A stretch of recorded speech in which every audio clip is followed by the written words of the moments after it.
So many people are so quick to swat away a bee because they are scary, but most do not know how large of an impact bee has on the environment. In your own words, could you tell us a little bit about what bees do for us? Well, I know that we wouldn't have food without them just because they pollinate and that's how a lot of flowers and stuff happen. It'd really be honey, depending on the bee, but other than that. The most important part of a bee's job in the ecosystem is pollination. When bees travel from flower to flower, they transfer pollen. This action fertilizes plants and creates a food source for many organisms, including humans. Without bees, we be a reduced food source. Many of our fruits and vegetables in the world depend on the process of pollination to be fertilized, including cherries, apples, corn, cucumbers, and many others. Bees also produce honey. They use the nectar from flowers to make their honey.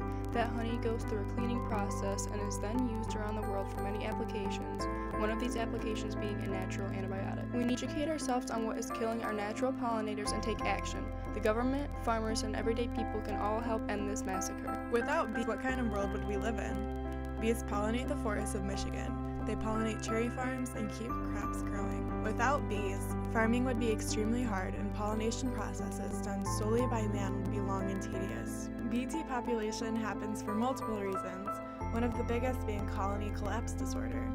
This occurs when the majority of worker bees in a colony disappear and leave behind a queen, plenty of food, and a few nurse bees to care for the remaining immature bees and the queen. In normal cases, we might see dead bees and easily be able to find a cause, but with colony collapse disorder, there is no trace of worker bees. They just leave the hive behind to eventually starve. That's one of the reasons why I was interested in doing it, was because I knew colony collapse disorder, so I thought, well, if we got some, that would help. There would be some bees around. And then the other thing I will say is that they don't seem to survive Michigan winter very well, so colony collapse disorder is made worse by the fact that the bees aren't necessarily hardy enough to survive winter easily. A colony collapse disorder, but my understanding is we still don't really know why. So, and it's interesting because I've heard electrical cell phone towers, and we live near one. I've heard pesticides, and certainly we live near orchards, and I don't know if they spray, and I have farm fields around us, and I don't know if they spray, but that's obviously, the cell phone one I'm less inclined to believe, but the pesticides makes good sense. Another leading factor of our bee decline is pesticide exposure. Certain pesticides meant to kill mites, termites, and other pests in crops are causing bees to die. Pesticides such as pyrethroids target a special protein that utilizes electrical signaling in the nervous system of all insects, essentially electrocuting them to death. With most of a colony relying on worker bees, the hive dies when these pesticides get to them. Other factors also include poor nutrition and pests. Poor nutrition is caused by their habitat being pillaged by other animals and humans.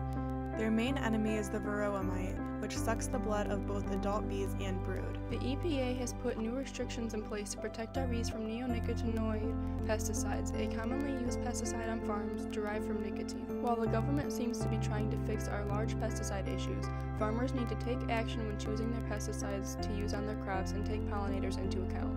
Farmers shouldn't spray the actual buds or flowers with pesticides and spot trees. This isn't very to happen though, because many farmers have multiple acres of crops growing at the same time and do not have the time or energy set aside to go through and put pesticides near to the ground by hand. Everyone has a part in helping the bees, and we can easily help them by changing what we do in our everyday lives. We need to discontinue our use of pesticides, herbicides, and fungicides in our gardens, as bees can be poisoned from these. Instead, plant plants that are bee-friendly like sage, sunflowers, spearmint, catnip, basil, violets, and many more, and go through and handpick your weeds. It's not that hard.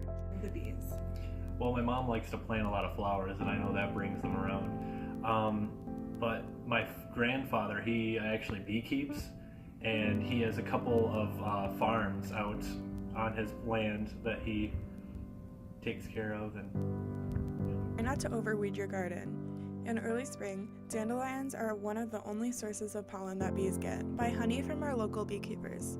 They are housing and supporting bees, and they need our support to support their bees. Without bees, we will not be able to have most of the food we have today as frequently as we have them now.